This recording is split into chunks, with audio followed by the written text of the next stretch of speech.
jam hirmon bandiraɓe sehlaɓe heɗotoɓe radio Jowol Sare en garti hannde oɗo ñalawma dimanche jeegom lewru avril hitande ujunnaji ɗiɗi e nogas e joyyi ko meftande habruji men international ma en gartu joni joni radio Jowol naade ka leydi Canada ha Amérique ha Basnaɗa Sénégal ha Burkina ha Cameroun Afrique Amérique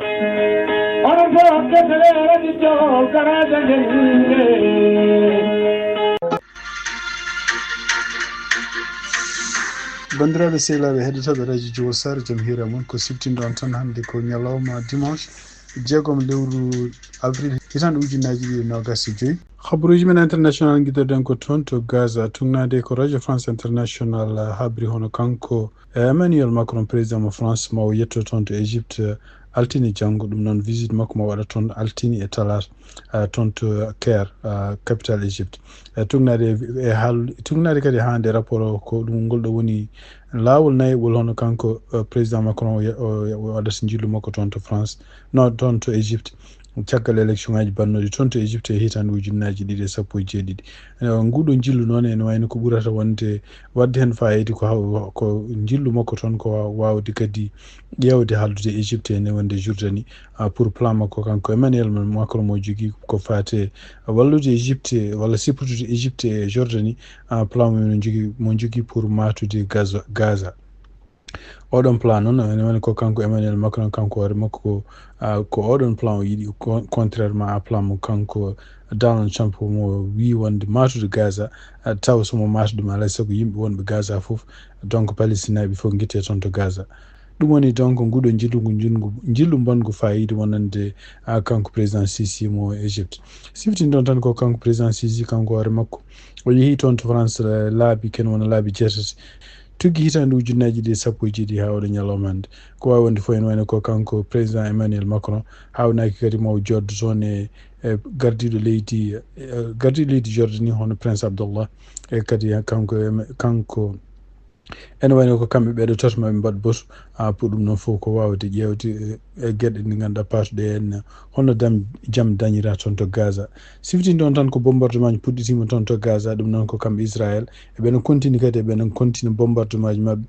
nokkuji tawɗe nokkuji kadi ko nokkuji civil en to goni e wiide mabɓe kamɓe Israël ene wayno ko kamɓe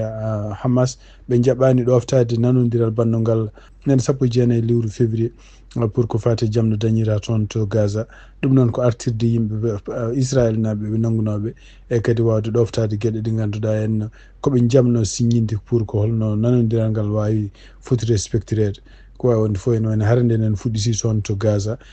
kanko Emmanuel Macron kadi ene wayno ko mawo yettoyo toon to Al Aish ɗum noon ko wuuro wongo kene wona 50 kilométre hakkude muɗum e Gaza e kadi on toon kadi mawo ƴeew kadi mawo joddo kadi e yimɓe jeeyaɓe toon e croix rouge mo Égypte ɓeɗon kadi ko yimɓe toppiriɓe ko fate balle jahoji toon to Gaza taw ko dewoje e pont Rafa ha hande e habruji men international toon to Gaza e tugnade hande ko Al Jazeera reporti on bombardement ji Israël e oɗo ñalawma hande dimanche ne wayno mbari ken wona yimɓe ɗiɗi ɗum noon ko caggal nde kamɓe Israël ɓe bombardi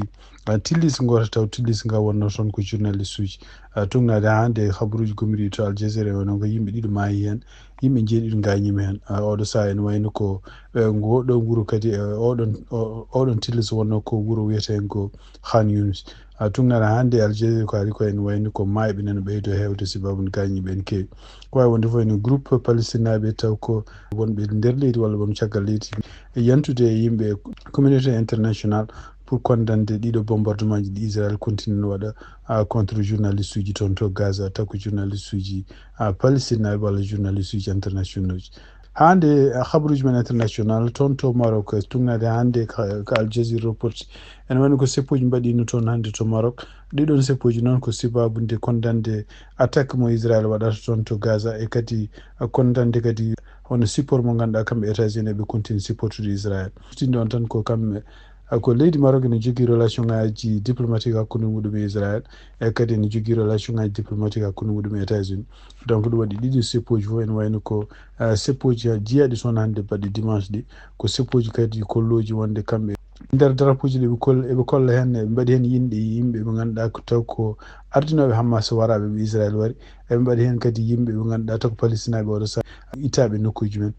e saladi kadi hono kanko peejo makko Donald Trump pour wiide mo eggina palestinaɓe e nokku men to Gaza pour matude Gaza tugnade hande Al Jazeera ko haali mbi wonde ko tuggi tan guerre no fuɗɗi toon to Gaza ene wayno oɗo saaha joni kadi hisaki en won 5,100 neɗɗo palestinaɓe ene wayno mbarama toon to bombardement ji Israël naɓe toon to Gaza kono wona 1,5,100 neɗɗo ko yimɓe gañiɓe taw ko palestinaɓe civil en seppoji mbaɗi toon to Maroc ɗi hono muɗum kadi mbaɗi toon to Moyen-Orient e ɗum noon toon kadi to banggue Afrique du Nord ɗum noon ko e nokkuji ko wayno Tunisie ko wayno Yémen e ko wayno e guure goɗɗe ko gonɗe toon to Maroc ko wayno Casablanca Rabat. Kabaruji e ɗemgal Pulaar e radio Jawol Sare. hande habaruji men international tugnade ko radio France international hande ko haali wi wonde ko ono leydi Mali on kañum à partir de 6 avril oɗo dimanche mo gonɗen kamɓe e leydi Niger e leydi Burkina Faso ene wayno ɓe nodditi ambassadeur uji mabɓe gonnoɓe toon to Algérie ɗum noon ko wasde weltade ɓe sibabu nde Algérie naaɓe kañum leydi Algérie kañum hoore mum samminino drone mabɓe drone mo ganduɗa Algérie wi wonde ko weyino koye weeyo muɗum kono no tugnade hande ko Mali haali wi wonde ko drone oɗo sammina koye territoire Mali oɗo incident noon waɗi ko hakkude 31 lewru mars e 1er lewru avril ɗum noon kadi ko hunde fuɗɗinde addude caɗele diplomatique hakkude leydi Mali e leydi Algérie ko wawi wonde fof ene wayni ko ɗeɗo leyɗele jeeyaɗe alliance pour les états du Sahel donc dendinɗe Mali Niger e Burkina Faso kam fof ene wayno ɓe mbiya ambassadeur uji mabɓe gonno toon to Algérie yo gartu toon to Sénégal hande tugnade ko Sénéweb haali hono kanko biyeteɗo Aliou Niane ɗum noon ko goto e magistrat ji jeeyaɗe cour de compte ɗum noon ene wayno o yalti hande kanko hoore makko jabade haaluji kewɗi walla jenni kewɗi mbaɗeteɗe kamɓe ɓeɗo wonɓe toon to cour de compte ɗum noon mbi wonde ko ene wayno ko rapport ko jaltunoɗo toon rapport kaalowo ko fati eno haalis no walla jawdi no gérira e laamu makko kanko ancien président Macky Sall tigui hutande ujunnaji ɗiɗi e sappo e jeenayyi ha hitande ujunnaji ɗiɗi e nogas tati ene wayno oɗo rapport nde yalti nde waɗi yimɓe hewɓe critique ɗum ko ɓuuri hen hewde mbiyata wonde ko rapport d' abord ko kamɓe nomi jaltiri ɗum ɓe mbaɗani loi gonɗo toon mbiya ko loi contradictoire ɗum noon ko noddude kala ministre uji gonnoɗi e jeenoɗi e département ji enquêté ɗo saaha ƴiyana ɗum noon ko laamu kesu e laamu kiɗu ngu foof joddo walla kala noddude kala yimɓe ɓe ganduɗa hohoɓe toppitinoɗo ko fati e ɗiɗon domanuji nodde pour mbawa kañum hooremu yeddodirde walla famodirde holko kewi mbi kadi ko woni hen kadi ko rapport en woni signinaka e kaali hen kadi mbi wonde ko jenni gonni hen kadi ko holko woni sababu oɗo rapport ko joni yaltata walla yaltata ko caggal kadi kamɓe nde laamu kesu ari taw ko kamɓe gonno ɗon nde laamu mbiyetego ngu enquêté ngu ko kamɓe kadi yo ɓeɗon magistrat ji gonno ɗon hono kanko maître Aliou Niane noon ko goto magistrat ji o wi wat d' abord pour jabar o wi wonde ko d' abord ene wayno ko fati e ɗiɗo rapport aji wona ministre uji laamu kesu ngu walla laamu kingu ngu wona ɓen ko poti joddade ko administration poti joddade oy donc ene wayno ɗum ɗon ne wayno ko loi mo ganduɗa respectama nde rapport waɗetede nde rapport enquêtede ko fati signature uji o wi wonde ko ene wayno ko rapport o signanama bel et bien donc yimɓe kadi jiiɗi haalde tan kono rapport o no waɗirani henna ko loi ji e procédure leydi Sénégal no waɗata fof ko hunde respectade ko wawi wonde fof ne wayno ko kanko magistrat Aliou Niane ko kanko woni président chambre de discipline financière cour de compte ko kanko addi ɗo clarification ngaji ɗum noon ko ñalawma hande dimanche 6 février pour jabade jenni kewɗi walla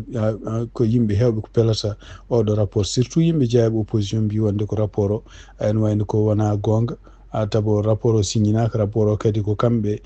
cour de compte wonnoɓe toon ɓe ko kamɓe gonno e laamu Macky Sall ko kamɓe cignino ɗe rapport aji ɓennuɗi holko woni sababu laamu kesu ari tan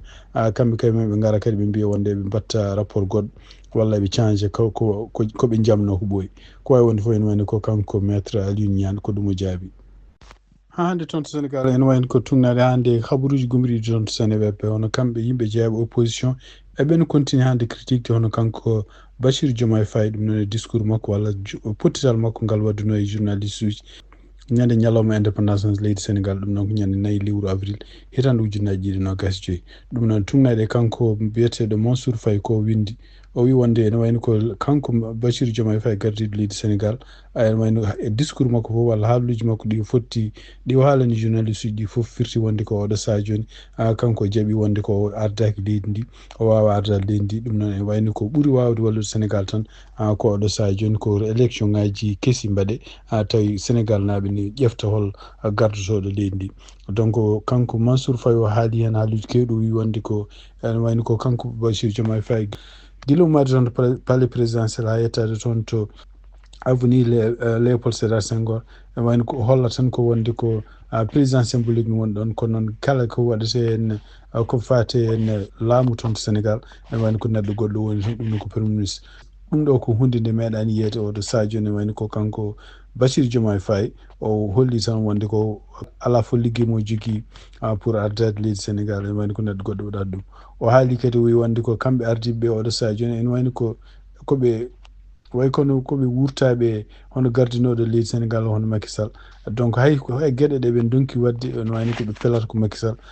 pour ɓe donki wadde ɗum ɗon ɗum ɗo fof noon firti wonde ko wona ɗum leydi Sénégal ɗaminno ene wayno ko kanko Mansour Faye o continue o wi wonde ko firti tan ko Bassirou Diomaye Faye e gueɗe muɗum surtout haaluji ɗi haali wi wonde ko yimɓe Sénégal naɓe ɓe ene poti wadde pression e justice mo leydi Sénégal ɗum ko hunde nde ganduɗa gardiɗo leydi tawa kadi kañum woni premiére personnalité fotani haalde ɗum ɗon par ce que justice mo leydi Sénégal foti wonde ko indépendante e wiide makko kanko Mansour Faye ɗum ɗo fof ko hollude wonde ko kanko Bassirou Diomaye Faye ene wayno hollani ko kanko woni président mo Sénégal naɓe cuuɓi par ce que o waɗani ligguey muɗum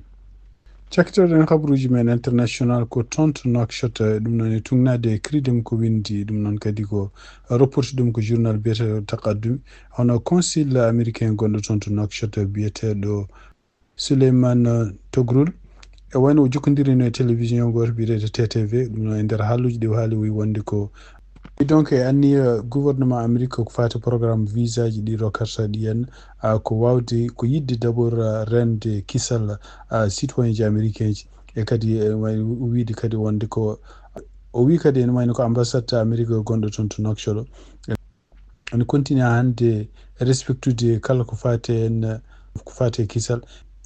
oy ko ɗum waɗi ambassade o ɗum continue hande examinde kala ganduɗa dossier ji garuji toon ko fate demande de visa o haali kadi o wi wonde ko ene wayno ko États-Unis oɗo saha joni ene sali kala neɗɗo mo ganduɗa hen yiitama e muɗum kañum hoore mum ko supportinoɗo kala ko fate hen terrorisme walla yiitama e muɗum kañum hoore mum ene wayno ko lundiɗo kala ko fate yidde américain yiɗa américain ji walla yiɗa kala ko fate organisation ngaji américain ji walla kañum hoore mum ne supporti kala ko fate terrorisme o yoɓɓeɗo o wi donc programme visa mo Amérique ɗum noon koko salanto ɓeɗon e wiide makko hande o wi ko kala mo ganduɗa hen ɗeɗo gueɗe ɗe ganduɗa tawa e muɗum par exemple ko neɗɗo mo ganduɗa gandiraɗo kañum hoore mum yiɗa intérêt ji américain ji kadi ne continue supportude ko fate terrorisme o wi ko ɓuuri heeden taw ko étudiant ji internationaux ji hawnaki ɗum ɗo fof ma jii visa ji mum caale walla visa ji mum annulé hayso gonno ko Amérique ne wawi jaltinede sibabunde so ɗiɗon habaruji jiitama e dossier ji mumen donc kanko consul Amérique gonɗo toon to Nouakchott kadi o haali wi wonde ko no Mauritanie naɓe ɗanniri Amérique ni tan e ndewi laabi ɗi gona lawol ɗum ɗo fof ko hunde ganduɗa ɓeydude caɗele ko hunde ɓeydude caɗele ko fate demande uji baɗeteɗi toon to consulat pour hebde visa ji taw ko yimɓe mo ganduɗa hen kamɓe ambassade rokkata ɗumen o wi ene wayno ko ɓuuri hewde demande uji calleteɗi ɗi ko par ce que jomumen mbaɗata hen condition ngaji walla mbaɗata hen jaborako hen pour kañumen koyemen so jeehi Amérique ko arta ko yaltoɓe ko hotoɓe so visa ji mum gassi donc ɗum woni o wi oɗo saha joni kadi wayno ko o wi kadi ene wayno ko kamɓe Amérique maɓe callono visa ji kala mo ganduɗa yimɓe semtuɓe e dossier ji men ɗaɓata visa ji nde e wiide makko kadi ɗum ɗo fof ko gueɗe criminel kadi ko gueɗe kadi lundiɗe loi Amérique e kadi ko gueɗe ganduɗa bawɗe wadde hono jomum jiitaɗen wadde ɗeɗon gueɗe haaɗe dañde visa pour yaade Amérique bandiraɓe sehlaɓe heɗotoɓe radio Diowo Sare habaruji min jogonno e ɗemgal Pulaar gasi ha laaɓi